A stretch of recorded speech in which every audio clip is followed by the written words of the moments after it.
Every day, she scanned groceries in the same checkout lane. Slow, some customers said. Confused, others whispered. What none of them knew was that the woman ringing up their milk and eggs had once been one of the best chess players in the entire country. Decades ago, she gave it all up, not because she lost, because she chose something else. This is the story of Eleanor Hayes. In the afternoon, a single chessboard brought her whole past back to the surface. Eleanor Hayes was 76 years old, and for the past 19 years, she had worked the third checkout lane at Parkside Grocery, 6 days a week, same shift, same register. She moved carefully, precisely almost, scanning each item with a small pause before setting it down, like she was working through something in her head that had nothing to do with groceries. Most people just assumed she was slow. "Come on, we don't have all day," a man in line muttered one afternoon, loud enough for the whole lane to hear. Eleanor didn't look up. She just kept scanning, one item at a time, the same steady pace she always kept. Another time, a woman 2 people back sighed loudly enough for the whole store to hear and said to her friend, not quietly at all, "This is why I always pick the other lane." Eleanor finished bagging the customer's groceries, said, "Have a nice day," the exact same way she always did, and moved on to the next person.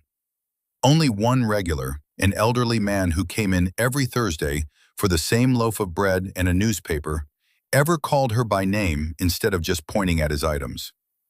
"Morning, Eleanor," he'd say. She always said it back. It was, most weeks, the only time anyone used her name out loud.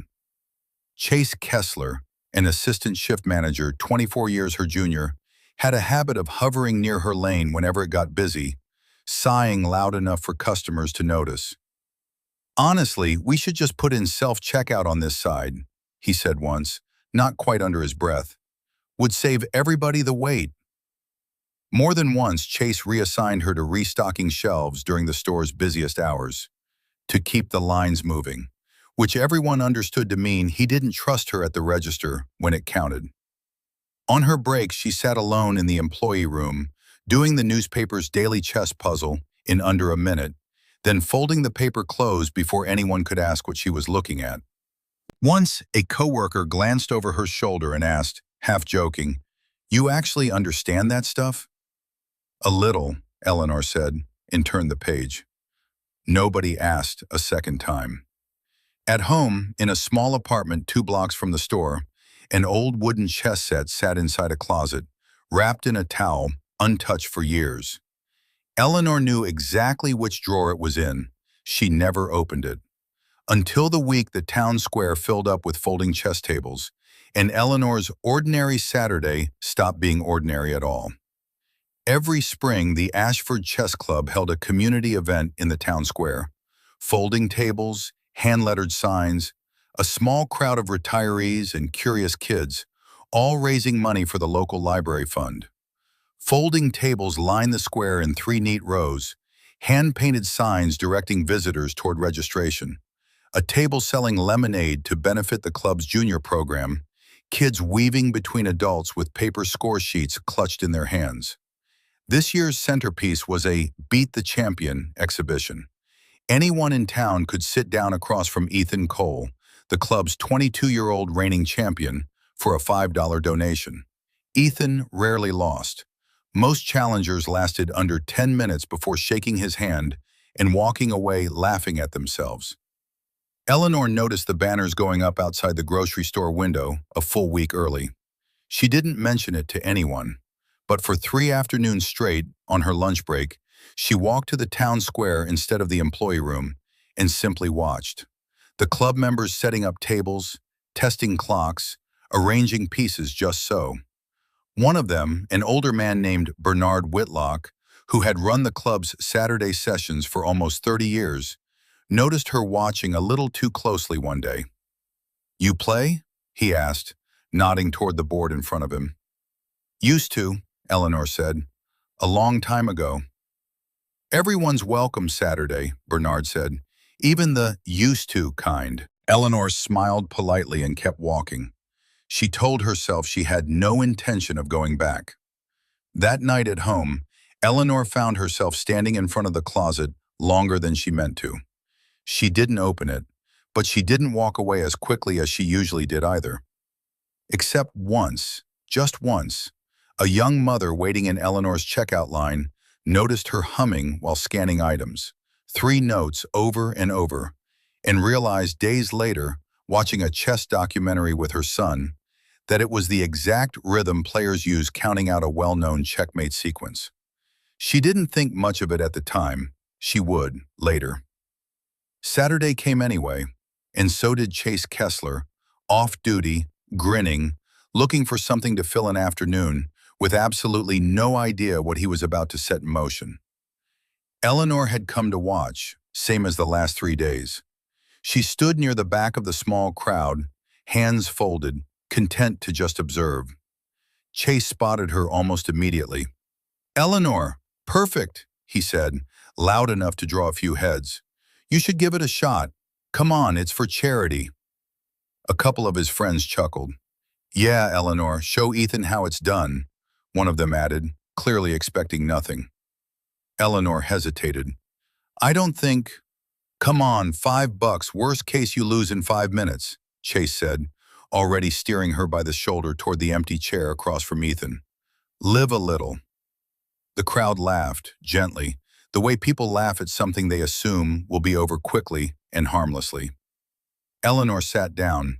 Ethan smiled at her, the polite, practiced smile he gave every challenger, and offered her white. She opened with a move most casual players had never even heard of. Ethan's smile flickered, just slightly. He responded automatically, confidently, and Eleanor answered instantly, barely pausing to look at the board, like she already knew exactly where this was going. 3 moves in, Bernard Whitlock, watching from the next table, went very still. 5 moves in, a small knot of onlookers had stopped drifting past and started actually watching. 10 moves in, Ethan Cole, who almost never took more than 30 seconds per move, sat back in his chair and studied the board for nearly 2 full minutes. He tried a sharp counterattack, pushing his pieces forward aggressively, clearly hoping to catch her off guard the way he caught every other challenger who'd ever sat across from him. Eleanor didn't rush. She never once glanced at the small clock between them. She simply waited, watched, and responded exactly when she was ready, never a second sooner. Chase kept glancing between the board and the crowd, doing the math on exactly how badly this was about to reflect on him. "Wait," someone in the crowd murmured. Is she winning?" Chase Kessler had stopped grinning entirely. He didn't understand chess well enough to know exactly what was happening on that board, but he understood, with a sinking feeling, that whatever he'd just started, he was no longer in control of it. 20 minutes in, Ethan made a move that, for the first time all day, looked less like strategy and more like desperation. Eleanor studied the board for a long, quiet moment. Then she moved her queen directly into what looked, to the untrained eye, like certain capture. The crowd gasped audibly. Ethan stared at the board. Bernard Whitlock stood up from his own table entirely, walked over, and looked down at the position like he couldn't quite trust what he was seeing. It wasn't a mistake, it was a sacrifice, and 4 moves later, Ethan's king had nowhere left to go. For a long moment, nobody in the square said anything at all. Somewhere behind the crowd, a car alarm chirped once and went quiet again, and even that felt too loud. Ethan extended his hand, visibly stunned, and shook Eleanor's without a word for a moment. The small crowd had gone almost completely silent. It was Bernard Whitlock who broke it. He was staring at Eleanor with an expression somewhere between disbelief and recognition, like a name was surfacing from somewhere very far back in his memory. "That sacrifice," he said slowly, "the rook lift before it. I've only ever seen that exact sequence played once before, in a book, in a game from—" He stopped. His eyes widened. "Wait, Eleanor Hayes?" Eleanor said nothing, but something in her face answered for her. "You're Eleanor Hayes," Bernard said, louder now, half to her, half to the stunned crowd around them. The Eleanor Hayes, National Women's Champion, 1978. I had your games memorized when I was 19 years old. Someone in the crowd already had their phone out, searching the name. Within a minute, a grainy black and white photo was being passed hand to hand. A young woman, maybe 28, trophy in hand, a headline reading, Hayes claims national women's title, youngest champion in a decade. It was her, unmistakably her. Eleanor had learned the game from her father at their kitchen table, starting at 6 years old. By 19, she was beating grown men twice her age at regional tournaments across 3 states. At 23, she'd once played 30 games simultaneously at a county fair exhibition and lost only 2. Local papers started calling her the Ashford Prodigy before she'd even left for her first national tournament. What almost nobody in Ashford knew, what even Bernard only half remembered, was what came after that photo. Arthur used to travel to every tournament with her, keeping score in a little notebook of his own, calling himself her unofficial second. Eleanor had been invited to compete internationally the following year, a chance most players in the country would have given anything for. But that same year, her husband Arthur was diagnosed with a long illness that would keep him in and out of hospitals for the better part of a decade. Eleanor withdrew from the invitation without a single public statement.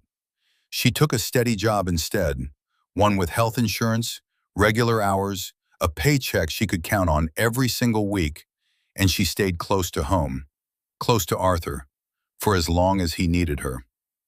Arthur passed away 15 years ago. Eleanor kept the job. The chess set went into the closet, wrapped in a towel, and mostly it stayed there. She never once told anyone at Parkside Grocery why. Not because it was a secret worth keeping, just because nobody had ever thought to ask. By Monday, the story wasn't just around Ashford. A regional news station picked it up by Tuesday evening. Grocery store Cashier was secretly a national chess champion. Chase Kessler watched the segment alone in the break room, the same room where he used to sigh loudly every time Eleanor's lane got backed up. He thought about the self-checkout comment, about reassigning her to restocking to keep the lines moving, about worst case you lose in 5 minutes. He found her at her register the next morning, before the store had even opened, and stood there for a long moment before he managed to say anything. "I didn't know," he said. "Any of it. I'm sorry, Eleanor. Genuinely." Eleanor looked at him, not unkindly. "You didn't know because I never told you," she said. "That's not your fault." Customers who used to snap at her for being slow started lingering at her lane instead. Some just to say hello, a few working up the nerve to ask if the stories were true. One regular, a young mother named Grace who'd been coming through Eleanor's lane for years, finally said what she'd apparently been thinking for a while. "I always wondered why you counted out my change without ever looking at the register. Now I guess I know." Eleanor just smiled and said, "Some habits just don't leave you." Even Grace's son, the one who'd shown her the chess documentary, asked if he could shake Eleanor's hand the next time he came through her line, solemn as if he were meeting a celebrity, which, in a quiet way, he was. The Ashford Chess Club showed up at the store 2 days later.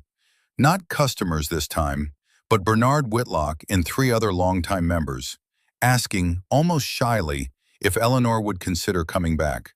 Not to compete, to teach. Even the store's regional manager, a man Eleanor had spoken to maybe twice in 19 years, drove out personally to shake her hand and offered to adjust her schedule however she needed. For the first time in 19 years, Eleanor said yes to something outside the register entirely. Word of the upcoming lesson spread through Ashford faster than the scam story ever could have. Within a week, a dozen kids had signed up for Eleanor's first Saturday class. The first Saturday class was held in the same town square where it had all started, at a folding table not so different from the one Ethan Cole had been sitting at weeks earlier. Eleanor sat across from 8 kids, ages 7 to 13, patiently explaining why a night on the rim is dim, why the center of the board matters more than any single piece.